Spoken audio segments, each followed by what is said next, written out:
ગીરના સિંહોની સંખ્યામાં સતત વધારો થતા અમરેલી જિલ્લામાં સિંહ અને મનુષ્ય વચ્ચેનું ઘર્ષણ ચિંતાજનક રીતે વધ્યું છે. જંગલની સીમાઓ છોડીને સિંહો હવે રેવન્યુ વિસ્તારોમાં કાયમી વસવાટ કરવા લાગ્યા છે, જેના કારણે ખેડૂતો અને સ્થાનિકોમાં ભયનો માહોલ વ્યાપી ગયો છે. અમરેલી જિલ્લાના 11 તાલુકાઓ પૈકી 9 તાલુકાઓમાં સિંહોની નિયમિત અને કાયમી હાજરી જોવા મળી રહી છે. આ વિસ્તારોમાં લોકો ખાસ કરીને રાત્રિના સમયે ખેતરોમાં જવા માટે ડરનો સામનો કરી રહ્યા છે. જાફરાબાદ, રાજુલાના કોવાયા, બગસરાના ઘંટિયાળ ગામ, સાવરકુંડલા નજીકના જૂના સાવર અને મહુવામાં સિંહોના હુમલામાં માનવને ક્ષતિ થઈ છે. વન્યજીવ નિષ્ણાંતોના મતે ગ્રામ્ય વિસ્તારોમાં મરેલા પશુઓના શવ, સરળતાથી મળતો ખોરાક અને પાણીની ઉપલબ્ધતા સિંહોને આ વિસ્તારો તરફ આકર્ષી રહી છે. સિંહોની વધતી સંખ્યા ગૌરવની વાત છે, પરંતુ સાથે માનવ અને વન્યજીવ વચ્ચેનું સંતુલન જાળવવું પણ જરૂરી છે.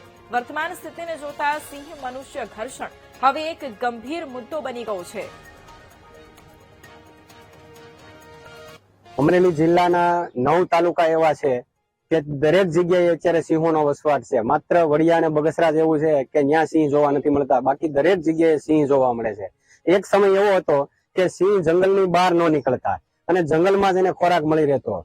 હાલ અત્યારે થયું એવું કે જંગલ છે એનો વિકાસ થયો નથી, એની હદ એટલી ને એટલી છે. સિંહોનો સતત વિકાસ થતો રહે છે, સિંહ સતત વધતા રહ્યા છે. એના કારણે સિંહો અત્યારે ગ્રામ્ય વિસ્તાર તરફ અને સિટી વિસ્તાર તરફ વધી રહ્યા છે. મારું ખેતર છે એ ભમોદરાના કેડે એટલે કે જૂના સાવરની નજીક આવ્યું છે. રિસેન્ટમાં જૂના સાવર એક વ્યક્તિને ફાડી ખાધો, એને 7 દિવસ પછી એના મૃતદેહ મળ્યો. સતત જંગલોના નિકંદનના કારણે શહેરી વિસ્તાર તરફ અને ગામડાઓમાં સિંહોને આસાનીથી એમનો ખોરાક મળી રહે છે.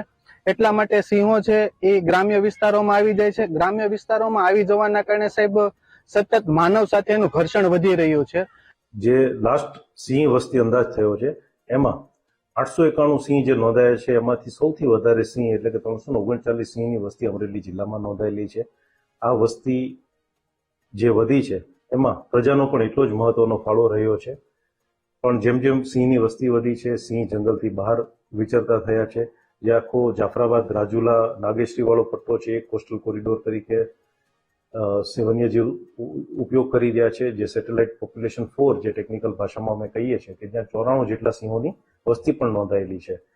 તો એક બાજુ સિંહોની વસ્તી વધી રહી છે, સામે જ પીપાવાવ અને જાફરાબાદના કોસ્ટલ બેલ્ટ ઉપર ઇન્ડસ્ટ્રીયલ ડેવલપમેન્ટ પણ એટલું થઈ રહ્યું છે. એટલે બહારથી માણસોની અવરજવર વધી છે, પરપ્રાંતીય માણસો વધ્યા છે, માનવ વસ્તી પણ સાથે જ એટલી વધી છે.